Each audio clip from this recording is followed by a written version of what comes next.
The Poco F2 Pro is the successor to the late 2018 Poco Phone F1, a famous budget phone from Xiaomi's Poco Phone sub-brand, which looked as if it would not get a follow-up for a long time. Okay, now it's the newest phone and its predecessor has little in common. Indeed, the Poco F2 Pro is all we can hope for from Chinese telephone manufacturers while still pushing into Western markets. Great build quality, some impressive specs, a competitive price point, and at least a few unusual flaws. I have already done the unboxing and you can find the link here as well as in the description below. So without any further, let's get started.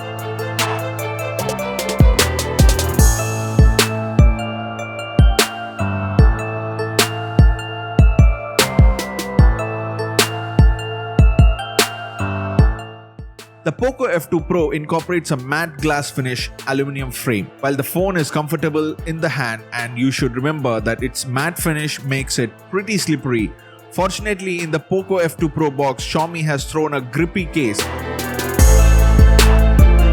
so you are covered in it. The Poco F2 Pro's overall style is really sleek. The Poco F2 Pro is IP53 splash and dust resistant, which should give you a peace of mind.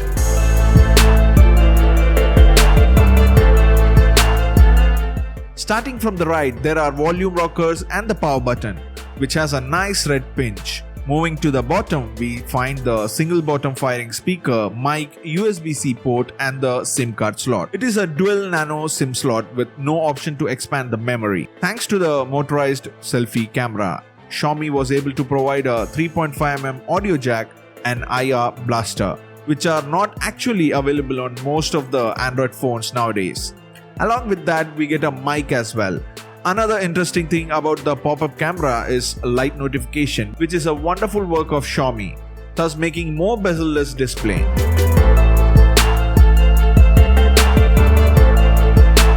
Poco F2 Pro with a flat 6.7-inch AMOLED screen with a 1080 resolution by 2400 pixels is filled with Gorilla Glass 5. The screen can hit to 800 nits and the company claims Poco F2 Pro can go up to 1200 nits of brightness once you go under the sunlight, which in real life is noticeable.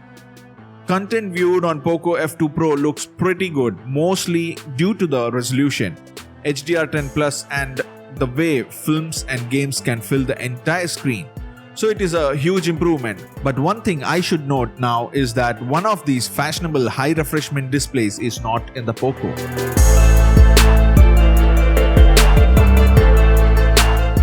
The Poco F2 Pro is a proper flagship now. Powered by the Snapdragon 865 chipset, in all scenarios this device is superb.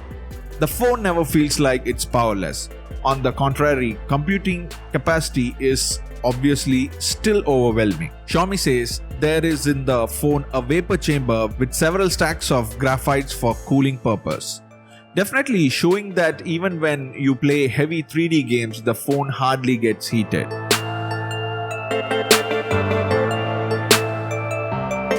It comes with either 6GB RAM, 120GB of storage or 8GB of RAM and 256GB of native storage. As mentioned before, there is no microSD card slot available on the board. The Snapdragon 865 chipset also provides the 5G compatibility, making the Poco F2 Pro a futuristic smartphone.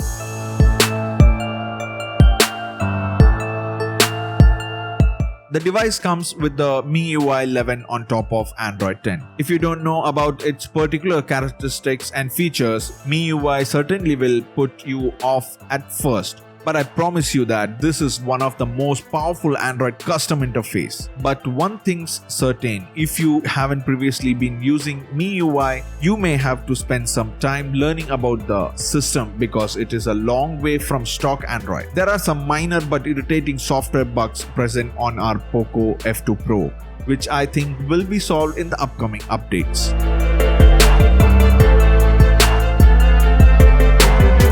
The Poco F2 Pro's 4700 mAh battery offers great endurance. The battery life was more than excellent after a couple of recharges. It is really a 2-day battery and I regularly hit about 7 to 8 hours of screen on time, with all the notifications including the spectacular always on display.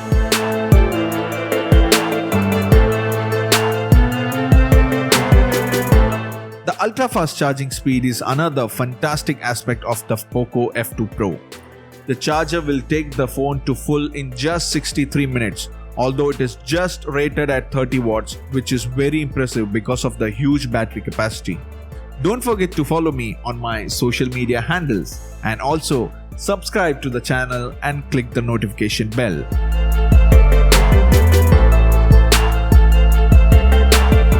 The main camera has a 64 megapixel with an f1.9 aperture, while the wide angle has 13 megapixel and a f2.4 aperture. There's a 5 megapixel macro camera and a 2 megapixel depth camera too. The quality of photograph is adequate, but it's not as good as it should be. Images that lack a dynamic range, and the camera has no challenging light conditions, which means the level of exposure is off. I like the macro feature.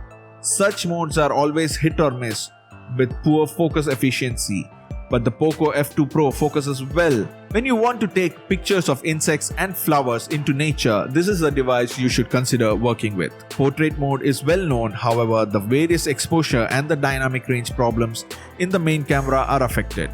The device can capture HDR videos, panorama pictures, 8K videos at 24 or 30 frames per second, 4K video at 60 frames per second and 1080p up to 240 frames per second with these cameras combined.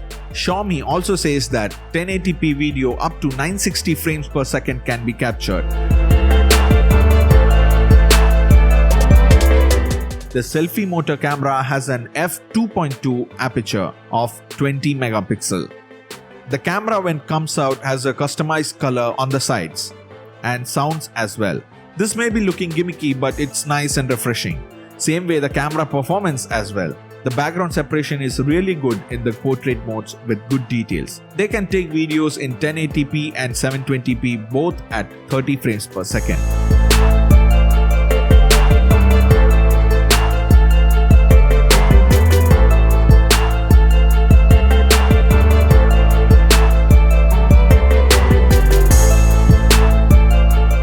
No need to worry about the motorized camera. When it falls, the camera detects the motion and automatically slides in for safety. Also, if you try to open the camera a number of times, then it gives you warning as well.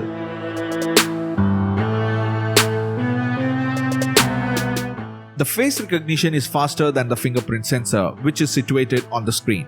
But still, 80 to 90% of all instances have been recognized.